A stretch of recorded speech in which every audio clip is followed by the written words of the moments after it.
البوردر اوف ذا ليفر مكانه فين؟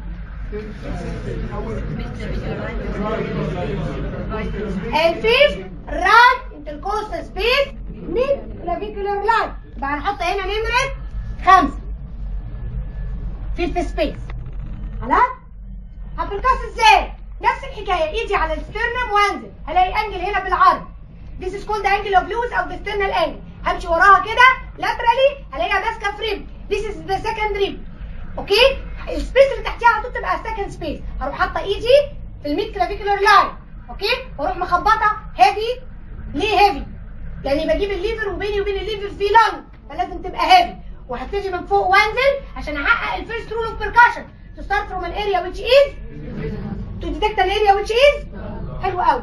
يبقى في السكند سبيس هخبط ريزو، هنزل الثاني اخبط ريزو، هنزل الرابع اخبط ريزو، هنزل الخامس اخبط يا داليا امبير.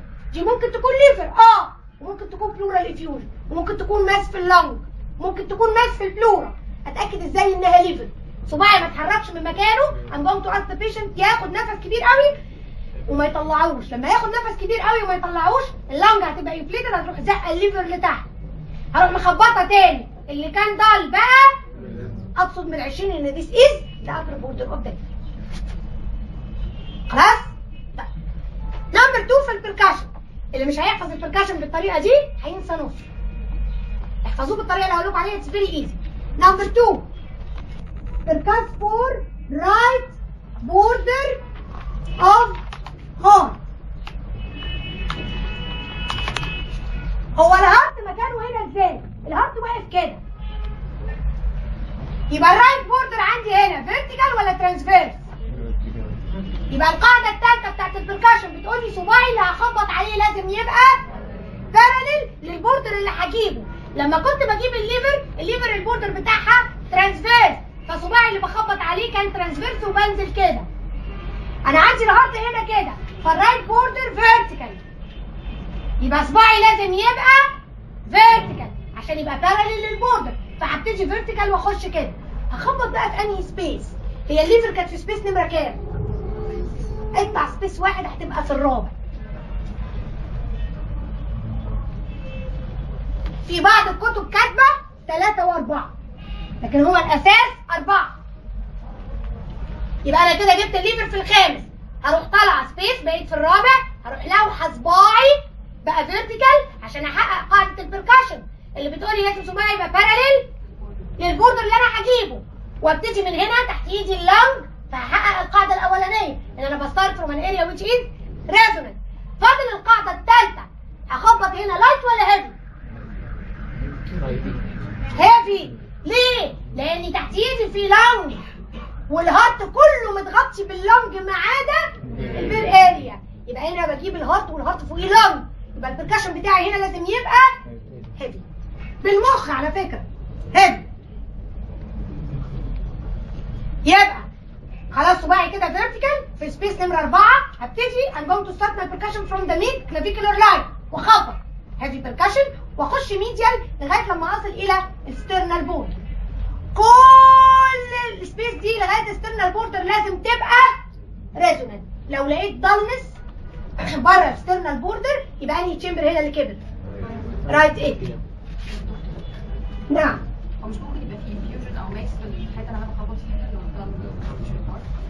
الدالنس اللي موجوده؟ مش ممكن تبقى انفيوجن في سبيس واحده؟ لا فيوجن ماشي كده؟ لا خلاص معلش انت هتاخدي كله. انت بعد كده انا ماشيه فيه بس ما جاتش من ناحيه الهارد افضل انفيوجن او ميكس باللنج. الانفيوجن ليه بركاشن تاني خالص يا دكتور. الفيوجن مش هيبقى ريزونانت ويجي هنا يبقى دال. الفيوجن بياخد ليفل كده بالعكس، ده يبقى دال ويجي هنا ريزونانت. طب لو ميكس برضه مش هتبقى ماس واخده كل المكان ده، مش هيبقى في سبيس بقى، هتاخدي كل الحته دي دال. يبقى كده انا ماشيه 5 نزلت بقيت 4. هنزل ابقى فين؟ نقلل سبيس كل مره. احنا في كام دلوقتي؟ 3 اللي هو بقى نمره هنا 3 الويست اوف ذا هارت. يعني ايه ويست؟ هو بالعربي اسمه الويست. يعني ايه ويست؟ لما اقول لك ده ويستي يبقى حته داخله لجوه كده كونكيف، يبقى الداخله دي هي الويست اوف ذا هارت. لو حضراتكم شفتوا الهارت في الاكس راي، حد فيكم شاف كلين اكس راي وشاف الهارت؟ هتلاقوا الهارت عامل بالمنظر ده بالظبط، لو دي ستيرنم عامله كده كويس، الهارت هتيجي تلاقيه عامل كده. انا بقى يعني رسمي مش حلو قوي، عامل كده وجاي كده وعامل كده. الحته اللي داخله دي this is the waist of the heart. في الاكس راي منظره كده، عشان كده مسمينها الوسط، وسط القلب. الويست اوف ذا هارت ده معمول من الحته اللي فوق ده بالمونري، والحته اللي تحت دي اتريوم، بحيث ان لو جالي بالمونري هايبرتنشن او الليفت اتريوم كبر هيعمل لي اوبليتريشن اوف ذا ويست، كل ده هيبقى مفيش ويست بقى هنا. يبقى الويست اوف ذا هارت رسمت لكم دي اللي بتبان في الاكس راي عشان تعرفوا ليه بسميه ويست اوف ذا هارت. اوكي؟ طيب هخبط ازاي على الويست اوف ذا هارت؟ الويست اوف ذا هارت ده زي ما انا راسمه لكم في الناحيه اليمين، يبقى ده هخبط عليه في سبيس نمره 3، ده ليفت وده ليفت ده رايت. يبقى اروح جايبه ايدي بقى الناحيه الثانيه كده، اعد اجيب السبيس الثالث، صباعي فيرتيكال برضه لان الهارت هنا فيرتيكال. ده رايت وده رايت وده ليفت. سوري انا اسف، انا بقول كده رايت وده رايت، مش تقولوا لي طيب؟ يبقى ده رايت وده رايت وده ليفت. يبقى هجيب الناحيه دي زي ما قلت في سبيس نمره 3. ابتدي منين؟ كله 100 كلافيكولار لاين، يبقى صباعي فيرتيكال في ال 100 كلافيكولار لاين في الثيرد سبيس، واخبط هافي بيركشن لان الهارت هنا في بيني وبينه لانج، يبقى هخبط ريزون، هخبط ريزون لغايه لما اصل الى اكسترنال بوردر. كل الحته دي لازم تبقى ريزوننت الاود ان حضرتك نورمالي تلاقي دلس اونلي اوف 1 فينجر لازق في استرنال. لو لقيت دلس مور ذان 1 فينجر يبقى انهي تشامبر هنا كبرت؟ لسه قايله ليفت 8، والبركشن هنا هيفي، يبقى ليفت 8.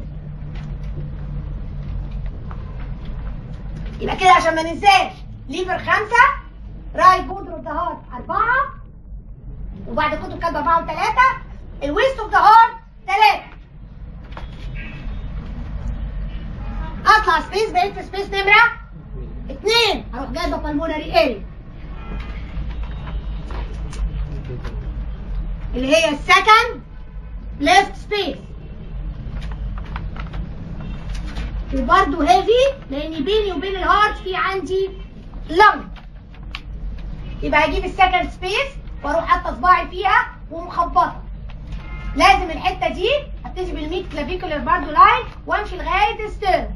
كل دي لازم تبقى ريزون. لو لقيت دالنس هنا برضه اكتر من 1 فينجر يبقى عندي هنا ايه اللي تحت ايدي؟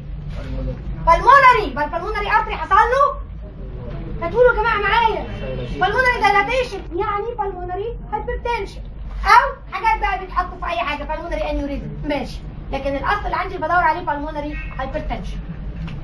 يبقى دي بالمونري هايبرتنشن.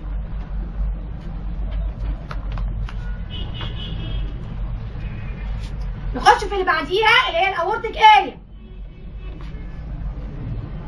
برضو هيفي بيركشن، ودي في السكند رايت نفس الحكايه. لا برضو في السكند سبيس هنا رايت، صباعي في الميد فيرتيكال 100 كلافيكولار لاين، وابتدي اخبط باي هيفي بيركشن الى ان اصل الى الستيرنم. الحته دي كلها ريزونانت. لو لقيت دالنس يبقى في عندي يا هايبرتنشن يا انيوريزم في الاورت. يبقى انا ماشيه 5 4 3 2. عندي حته بقى نمره 5 خدناها قبل كده اللي هي البير اريا اوف ذا هارت، ودي هخبط فيها باي لايت بيركشن لان دي الحته الوحيده اللي الهارت مش متغطي فيها بلانج. يبقى لما بخبط تحت ايدي على طول في الهارت، واي حاجه بخبط فيها تحت ايدي على طول مفيش بيني وبينها حاجه تبقى باي لايت بيركشن. وبخبط عليها في انهي سبيسز يا جماعه؟ ها؟ 4 و5 left intercostal spaces. يبقى هعمل ايه؟ خلوا بالكم في التشيست لما شرحنا قلت لما باجي اخبط على البير اريا بجيب الفورث سبيس والفيفث سبيس، احط صباعي ترانسفيرس كده واخبط بايلات بيركشن في الرابع والخامس. نورمالي دول لازم يبقوا ضل لان تحت ايدي فيه هارت. اوكي؟ امتى اخبط كده والاقيها ريزونانت؟ كوزز اوف ريزونانت بير اريا صميناها 3 اسباب. نمبر 1 كرونيك اوبستراكتيف لانج ديزيز، نمبر 2 يعني الناس اللي ما بتذاكرش. ديكستروكارديا. نمبر 3 نومو ثوركس. الكلام ده قلناه في الشيست 5 مرات. اوكي؟ يبقى في الشيست انا عايز اعرف بس في هنا هارت ولا ما فيش؟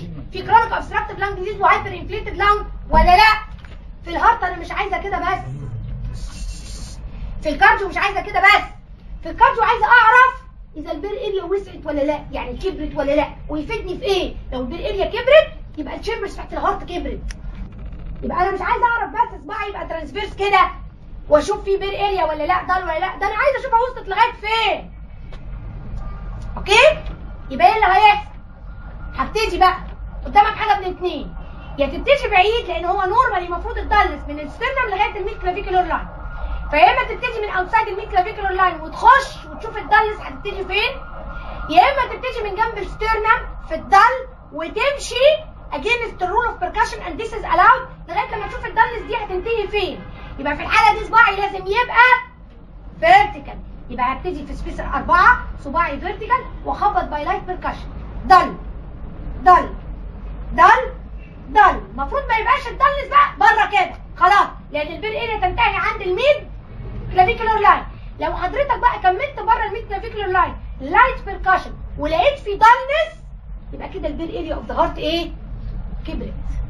وايه يعني البير اريا اوف ذا هارت كبرت؟ يبقى كده الهارت كبر، يبقى التشامبرز كبرت. انهي التشامبر؟ I cannot tell.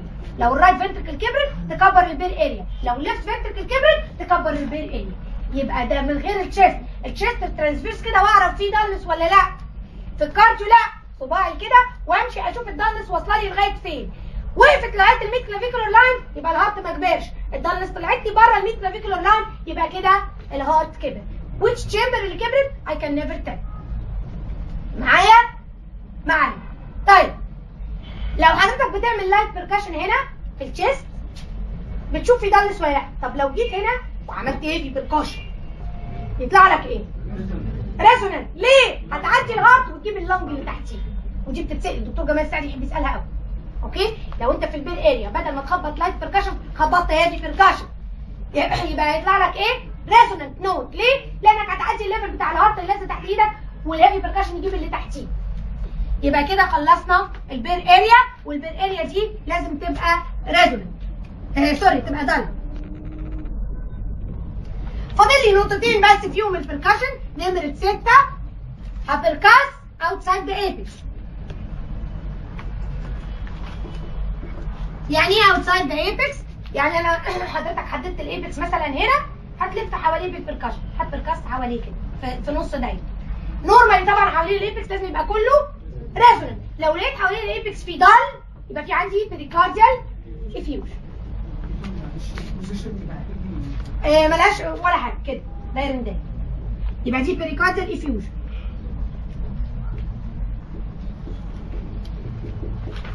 فاضل لي اخر حته، ودي الحته اللي انا بحب اسال فيها كتير قوي. لو انا امتحنت اي حاله كارديو بسال فيها على طول السؤال ده، اللي هو بركشن في اللور ثيرد اوف ذا ستيرنم.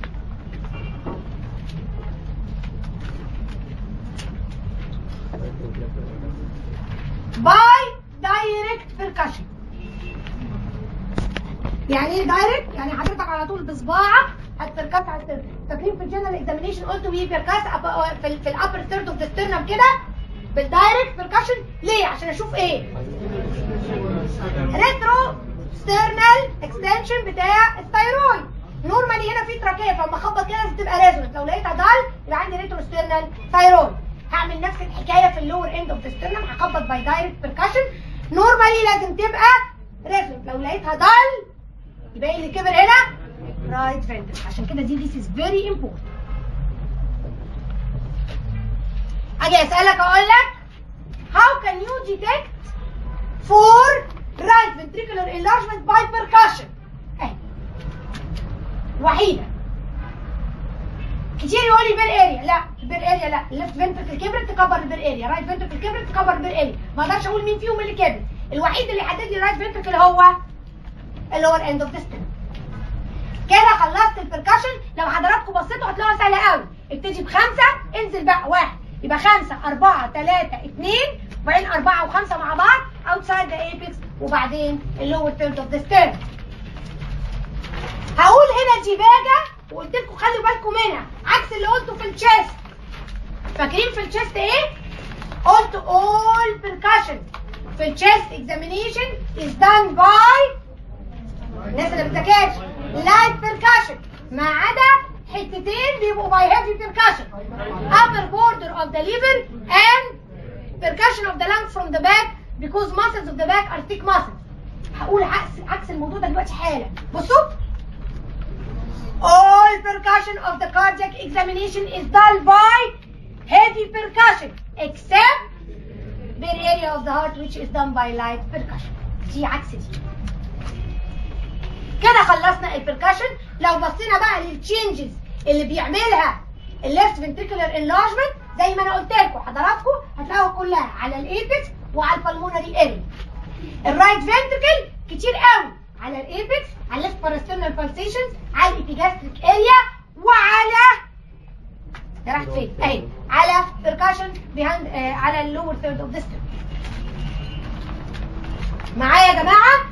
كده نعتبر خلصنا. فاضل لي الاوسكالتيشن هما كلمتين.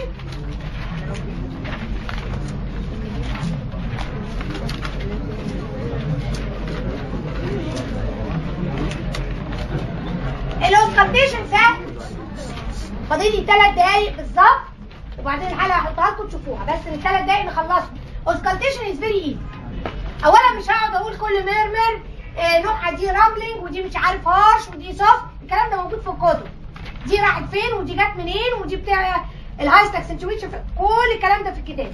اللي يهمني ان حضرتك تعرف تفرق الميرمرز من بعض عشان ما تتلخبطش، ما تقوليش على الميترال اورتيك والاورتيك ترايكاستيك.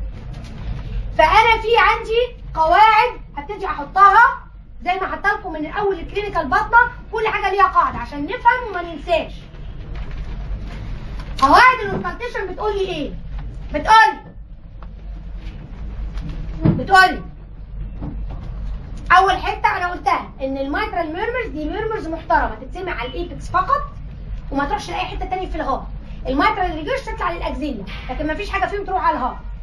الاورتيك ميرمرز دي ميرمرز شقايه تتسمع على الاورتيك اريا وتتنطط، ممكن اسمعها على الميترال اريا.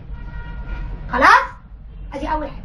القاعده الثانيه وهي الاكثر اهميه بتقول لي ايه؟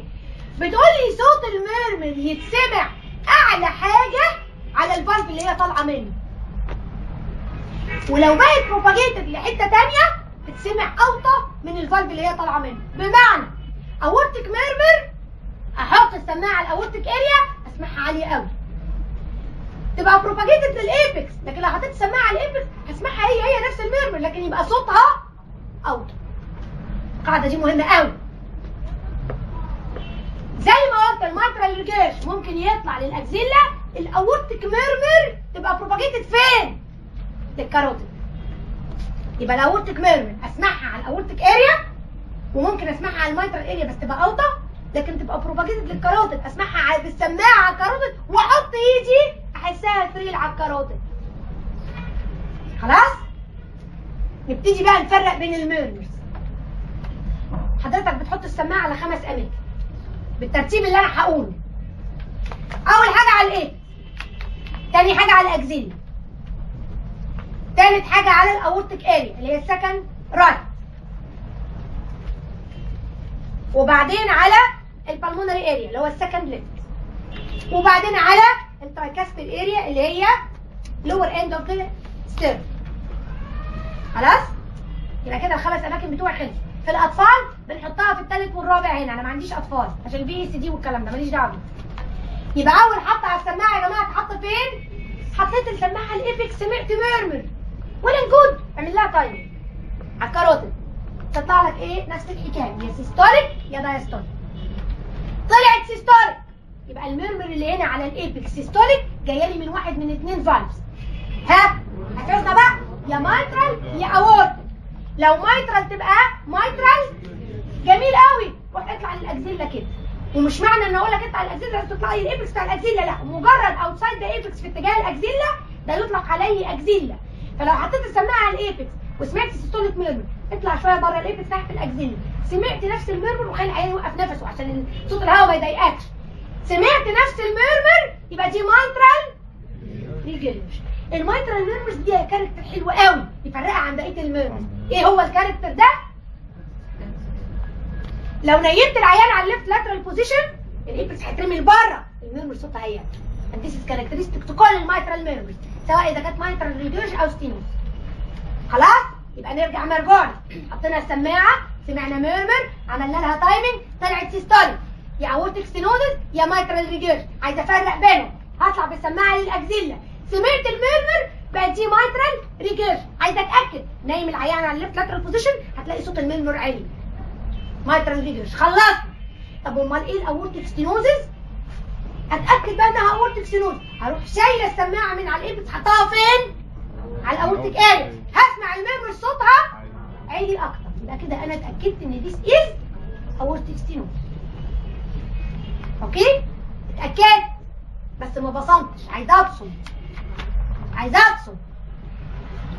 هروح مقعده العيان، اقعد واقول له لين فورورد. لما هيلين فورورد نفس الحركه بتاعت المايترال، القلب هيتدلق لقدام، صوت الميرمر هيعلى اكتر، يبقى كده اتاكدت انها عليت على الاورتيك، ولما قعدته وقلت له لين فورورد عليت اكتر، بصمت، عايزه احلف.